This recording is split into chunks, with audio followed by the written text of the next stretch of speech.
Back ఉండవల్లిలో Chandrababu నాయుడుతో TDP ఎంపీలు సమావేశమయ్యారు. అందుబాటులో ఉన్న ఎంపీలతో పార్లమెంటరీ పార్టీ సమావేశం నిర్వహించారు.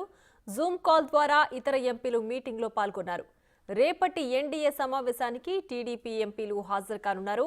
నియోజకవర్గాల నుంచి ఎంపీలు రాత్రికి ఢిల్లీకి చేరుకోనున్నారు.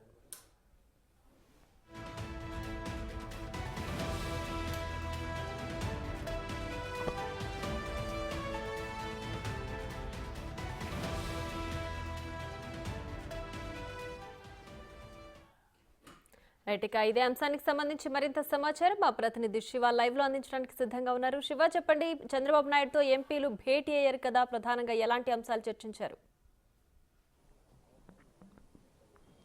రైట్ ప్రియా, మొత్తం మీద చూసుకుంటే ఆంధ్రప్రదేశ్లో మొదటిసారిగా ఏదైతే ఎంపీలతో చంద్రబాబు సమావేశమయ్యారో 2 రోజుల క్రితమే ఫలితాలు వెలువడిన నేపథ్యంలో తెలుగుదేశం పార్టీకి 16 ఎంపీ స్థానాలు కైవసం చేసుకున్న పరిస్థితి కనిపించింది. 16 ఎంపీ స్థానాలకు సంబంధించి 10 మంది ఎంపీలు సమావేశానికి హాజరయ్యారు. మిగిలిన 8 మంది ఎంపీలు కొంతమంది ఢిల్లీలో ఉండటం, మరి కొంతమంది వారి నియోజకవర్గాల్లో పర్యటనలు ఉండటం, మరి కొంతమంది వ్యక్తిగత పనులపై బయటకు వెళ్ళిన పరిస్థితి కనిపించింది. దూరంగా ఉన్న 8 మంది ఎంపీలతో చంద్రబాబు వీడియో కాన్ఫరెన్స్లో మాట్లాడారు. ప్రధానంగా రేపు ఎన్డీఏ సమావేశం జరగబోతోంది. ఈ సమావేశంలో ఎన్డీఏకి సంబంధించిన పార్లమెంటు సభ్యుల సమావేశం జరగబోతోంది. ఈ సమావేశంలో అనేక అంశాలకు సంబంధించి కూడా జరుగుతున్న నేపథ్యంలో కూడా సమావేశానికి ఎంపీలంతా హాజరు కావాలి. రేపు ఉదయం 8 గంటలకల్లా అందరూ ఢిల్లీలో అందుబాటులో ఉండాలని చెప్పి చంద్రబాబు వారందరికీ సూచన చేయడం జరిగింది. వారందరికీ కూడా గెలుపొందిన అందరికీ కూడా ప్రత్యేకంగా చంద్రబాబు కృతజ్ఞతలు, ధన్యవాదాలు, అభినందనలు కూడా తెలిపారు. అలాగే రాష్ట్ర ప్రయోజనాల కోసం మనం ఎన్డీఏలో చేరాలని చెప్పి నిర్ణయం తీసుకున్నాం. దానిలో భాగంగానే మనం ఎన్డీఏ ప్రభుత్వంలో చేరే అంశాన్ని కూడా పరిశీలిస్తున్నాము. అయితే మనం బయట నుంచి మద్దతు ఇవ్వాలా, లోపల ప్రభుత్వంలో చేరాలనే దానికి సంబంధించి కూడా పలువురు ఎంపీలు చంద్రబాబుని అడిగినట్లు కూడా తెలుస్తాం. దానికి సంబంధించి చంద్రబాబు కూడా ప్రభుత్వంలో చేరుతున్నామని చెప్పి కూడా స్పష్టమైన ప్రకటన కూడా చేసినట్లు తెలుస్తూ ఉంది. ప్రధానంగా ఆంధ్రప్రదేశ్కు సంబంధించి కూడా పూర్తి స్థాయి అభివృద్ధి వైపు పయనించే విధంగా చర్యలు తీసుకోవాలి. దాదాపుగా వైసీపీ సర్కారు అవలంబించిన ప్రజా వ్యతిరేక విధానాలు, విధ్వంసాల మూలంగా ఆంధ్రప్రదేశ్ 30 సంవత్సరాలు వెనక్కిపోయింది. దీన్ని ఖచ్చితంగా మనం పోడ్చాల్సిన పరిస్థితి ఏర్పడతా ఉంది.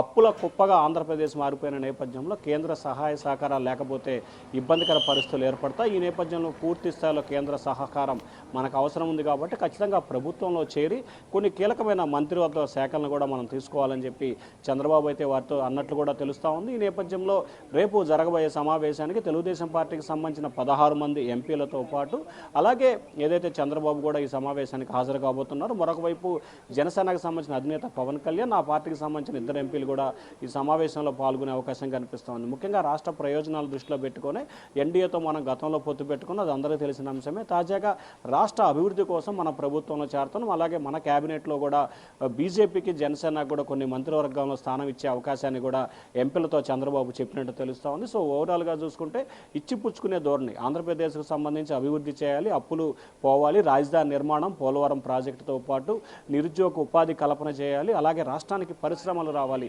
ఇదే మన ప్రధాన ఏజెండా కాబట్టి దీనికి సంబంధించి అవసరమైతే ఒక అడుగు తగ్గైనా సరే రాష్ట్ర ప్రయోజనాలు కాపాడుకోవాలని చెప్పి చంద్రబాబు ఆశాభావం వ్యక్తం చేసినట్లు కూడా తెలుస్తోంది. సో ఈ నేపథ్యంలోనే ఎంపీలకు కొన్ని రకాల సూచనలతో దిశానిర్దేశం చేశారు. రేపు ఎన్డీఏ భాగస్వామ్య పక్షాలతో కూడా పార్లమెంటు నేతల సమావేశం జరగబోతా ఉంది. Priya. Right Shiva, thanks for the updates.